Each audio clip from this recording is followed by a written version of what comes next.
નમસ્કાર દર્શક મિત્રો, આપ જોઈ રહ્યા છો સત્ય ન્યૂઝ ગુજરાત. આપણે હાલ આવેલા છે ગ્રામ પંચાયત અતુલમાં. અહીં એક ગેરકાયદેસર કબજાની વાત સામે આવી છે. હવે આપણે વાત કરી રહ્યા છે અહીં ખાતા નંબર 144માં સમાવિષ્ટ 3 બ્લોક નંબર 102, 125 અને 127.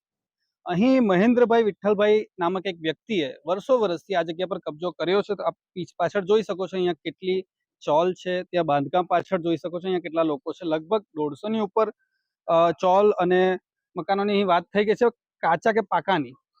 હવે અહીં કેટલા વર્ષોથી કબજો છે, લોકો પાસે ભાડું વસૂલવામાં આવે છે. અહીંયા કર્મચારીઓ કે જેને આપણે કહીએ છીએ મજૂરો રહી છે, જેમને કે અતુલ કંપની અથવા તો આસપાસની કોઈ કંપનીના કોન્ટ્રાક્ટરો અહીંયા આવીને રાખે છે. એ લોકોના ભરોસે આ લોકો અહીંયા રહે છે. અહીંયાના રહેતા લોકોને આ બાબતે કંઈ ખબર હશે નહીં, કારણ કે મોટાભાગના લોકો બહારથી આવેલા જણાય છે. પરંતુ આ મહેન્દ્રભાઈ વિઠ્ઠલભાઈ દ્વારા જે અહીંયા કબજો કરવામાં આવેલો છે તે બાબત એક હુકમ 24/5/2024, આજે કોપી મારા હાથમાં છે, એ મુજબ 24/5/2024 ના રોજ એક હુકમ થયો હતો આ જગ્યાને ખાલી કરવાનો. અહીંયા જે ગેરકાયદેસર કબજો થયેલો છે તે હટાવવાનો. નાયબ કલેક્ટર હતા જે તે સમયે, તેઓ થકી અહીં ઓર્ડર કરવામાં આવેલો છે આ ગેરકાયદેસર દબાણને હટાવવા માટે.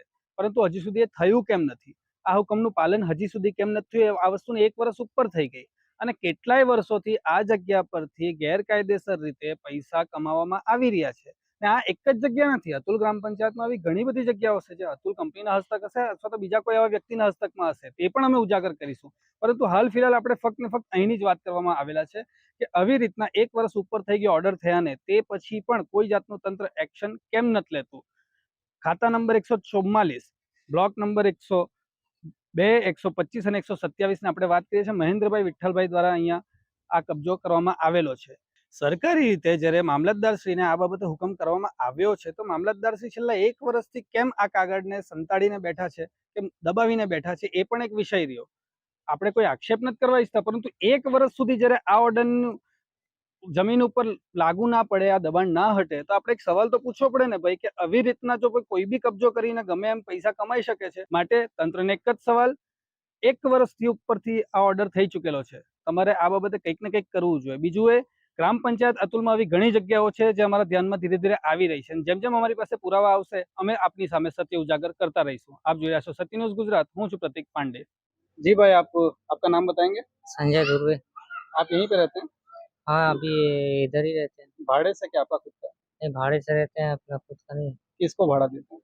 वो नहीं, वो हमारा साहब है ना कंपनी में, वो भाड़ा देता है ना, हम उसकी तरफ से है ना, साहब की तरफ से। क्या नाम है साहब का? साहब का जिगरेश पटेल। जिगरेश पटेल। और यहाँ पे कोई सुविधा वगैरह के लिए कोई पूछने आता है कुछ आपको? सुविधा, हाँ सुविधा के लिए आता है ना, पूछने आता है, कुछ भी तकलीफ होता है तो अपना साहब आता है ना। कौन? जिगर भाई? हाँ, जिगर भाई आता है ना, हम उसको बोलते हैं, जो भी परेशानी रहता है हम उसको बोलते हैं जिगर भाई को। वो अपना ये करता है, वो सोल्यूशन निकालता है, वो अपने सरपंच को बोलता है तो वो अपना सुविधा करता है। ये मतलब ये जगह किसकी है? जगह वो सरपंच का है। सरपंच की है? हाँ। तो उप सरपंच? नहीं, उप सरपंच नहीं, वो पहले सरपंच था, अभी सरपंच पे नहीं है वो। क्या नाम है? उसका नाम नहीं, वो उसका नाम मालूम नहीं सरपंच का। पहले सरपंच साहब नहीं? हाँ, पहले सरपंच था, अभी नहीं है। और आप लोग यहाँ भाड़े से रहते हो? लाइट बिल वगैरह वही लोग पे करते हैं? नहीं, हमारा साहब लोग देता है ना। जिगर भाई? हाँ, जिगर भाई देता है, उसको सरपंच को देता है ना, वो पूरा लाइन वाइन सब ये सब चीज करके देता है ना वो। और यहाँ तकलीफें क्या क्या है लोगों को? तकलीफ तो अभी कुछ नहीं, पानी वानी सब जो तकलीफ था वो सबका सुविधा करके रखा है, लेटरिन वेटरिन सब है। सब यहाँ भाड़े से ही है? हाँ, सब भाड़े से सबके रहते हैं। सब? हाँ, सब करीब कितने लोग, कितने फ्लैट होंगे यहाँ पे? कितने घर होंगे? फ्लैट होंगे उतना तो मालूम नहीं, इधर फिर भी तो अंदाजा? वही अंदाजा तो 100 तो होंगे। 100 के करीब. हाँ, ठीक, थैंक यू. જો તમે આ વિડીયો ફેસબુક પર જોઈ રહ્યા છો તો લાઈક અને ફોલો કરો અને યુટ્યુબ પર જોઈ રહ્યા છો તો અમારી ચેનલને સબસ્ક્રાઇબ કરો. સત્તરે.com, આઝાદી સમાચારોની.